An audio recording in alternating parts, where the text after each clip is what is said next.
Florida has a new education commissioner. Today, the Board of Education voted in favor of State Senator Manny Diaz.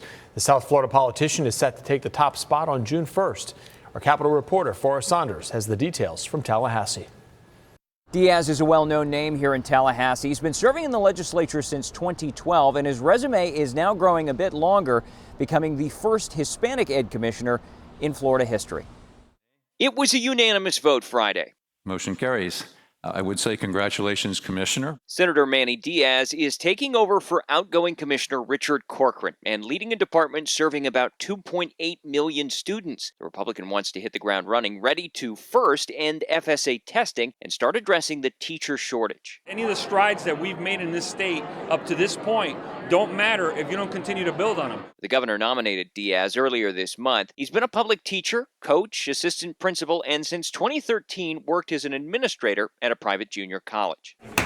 The father of four has supported charter and private schools during his time in the legislature and says he's aligned with Governor Ron DeSantis' education agenda.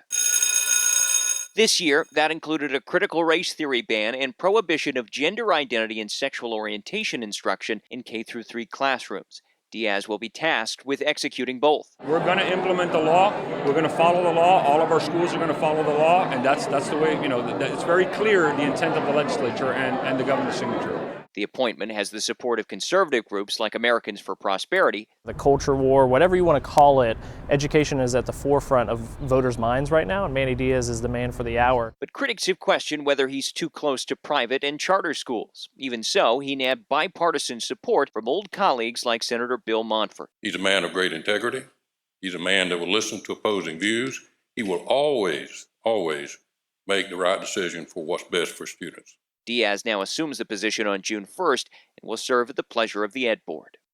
Now, the State Ed Board also selected an interim commissioner to hold the spot for the next month. Chancellor Jacob Oliva will be taking over until Diaz is ready in June.